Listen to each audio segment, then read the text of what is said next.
Hello dear student, आज हम बात करेंगे कक्षा 9वीं गणित स्टैंडर्ड के ऑब्जेक्टिव के बारे में।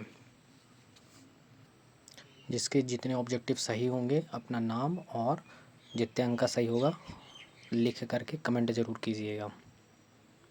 चलिए देखते हैं। देखिए, किसी भी संख्या के पावर में 0 होने का मतलब ये है उसका मान 1, और 1 के पावर में जब 5 आएगा तो उसका मतलब ये हुआ कि 1 ही इसका मान हुआ। अब बोला गया है कि बिंदु P और बिंदु Q दोनों बिंदु क्या है, मूल बिंदु से समान दूरी पर है, तो A का मान कितना होगा। जब दोनों बिंदु समान दूरी पर है तो A का मान कितना हो जाएगा, 3। उसके बाद दो चर वाले रैखिक समीकरण का हल क्या होता है, परिमित रूप से अनेक हल होता है। और समबाहु त्रिभुज का प्रत्येक कोण 60 डिग्री का होता है। शंकु का वक्र पृष्ठीय क्षेत्रफल क्या होता है, पाई RL होता है। और वक्र अंतराल 0 से 20 में उच्च वर्ग सीमा कितना है, 20 हुआ, और निम्न वर्ग सीमा कितना हुआ, 0 हुआ। आगे आइए, ये देखिए अगर हम आगे बात करते हैं रिक्त स्थान का पहला, ये बोला गया है X square plus 2xy plus Y square का गुणनखंड क्या होगा, तो किसका फॉर्मूला है, एक्स प्लस वाई का होल स्क्वायर का है। ये तो आप इसे लिख सकते हैं X plus Y into X plus Y. तल में अक्षों के प्रतिच्छेद बिंदु को हम क्या कहते हैं, मूल बिंदु कहते हैं। रैखिक समीकरण का प्रत्येक हल रैखिक समीकरण के आलेख पर स्थित एक बिंदु होता है। और एक ही वृत्त के कोण क्या होते हैं, समान होते हैं, बराबर होते हैं। वर्ग चिन्ह में क्या होता है, ऊपरी वर्ग सीमा धन निम्न वर्ग सीमा बटा 2। और वे दो कोण जिनका योग 90 होता है उसे हम क्या कहते हैं, पूरक कोण के नाम से जानते हैं।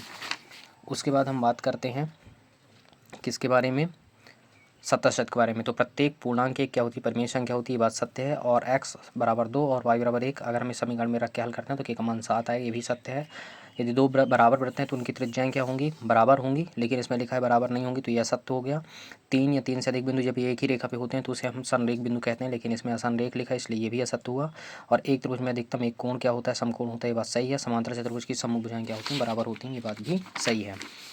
अब आ जाइए आप सही जोड़ी में, तो x-5 का एक शून्य क्या हुआ, तो ये 5 होगा, ठीक। उसके बाद इसमें घात क्या पूछा गया, तो इसकी घात सबसे बड़ी घात क्या है, तो इसकी सबसे बड़ी घात अगर हम देखें तो कितनी हुई, 3 हुई। और 0 और 3 अगर हम देखते हैं तो देखो, यदि x का मान 0 हो गया, y का मान 3 है, तो इसका मतलब क्या है, x का मान 0 है मतलब ये कहाँ होगा, y अक्ष पर स्थित होगा, और ये कहाँ होगा, x अक्ष पर स्थित होगा। और 180 डिग्री की माप वाला जो कोण होता है उसे हम क्या कहते हैं, वो एक सरल कोण कहलाता है। और अर्धवृत्त पर बना कोण क्या होता है, समकोण होता है। तो ये हुआ। अब हम बात करते हैं एक शब्द के बारे में। देखिए, 3 घात वाले बहुपद को हम क्या कहते हैं, त्रिघाती बहुपद कहते हैं। दो चर वाले रैखिक समीकरण का मानक रूप क्या होता है, ax plus by plus c equal क्या होता है, 0 होता है। त्रिभुजों की सर्वांग क्षमता को की परिभाषा का क्या है, दो त्रिभुज सर्वांग कहलाते हैं यदि उनके आकार और माप क्या हों, समान हों। फिर उसके बाद है मध्य बिंदु प्रमेय कथन लिखना है। तो मध्य बिंदु प्रमेय क्या कथन ये कहता है कि किसी त्रिभुज की दो भुजाओं के मध्य बिंदु को मिलाने वाली जो रेखाखंड होती है वो तीसरी भुजा की क्या होती है, समांतर होती है। कुछ इस तरह से मैं आपको बता सकता हूँ कि अगर हम देखें तो ये है कि अगर आपके पास ये क्या है, त्रिभुज है और इसकी ये दो भुजाएं क्या है, मध्य बिंदु ये हैं। तो अगर हम इसे देखते हैं तो ये क्या हुआ, ए, ये बी, ये सी। अगर हम ये देख रहे हैं तो ये देखिए त्रिभुज की दो भुजाओं का मध्य बिंदु, अगर ये मध्य बिंदु है, ये मध्य बिंदु है, तो अगर हम इसको मिला रहे हैं तो ये तीसरी भुजा क्या होती है, समांतर होती है। उसके बाद तुम्हारे पास दी गई आकृति में बोला गया है एक्स का मान। तो एक्स का मान यहाँ पे कैसे निकाला जाएगा, ध्यान से सुनिए। केंद्र पर जितना कोण बनता है उसके अतिरिक्त केंद्र पर जितना भी कोण बनेगा उसका आधा क्या होता है, बाकी जगह बनता है। यानी ये 80 का है तो ये वाला कोण कितने का होगा, 40 का होगा। ये एक थ्योरम है। Thank you dear.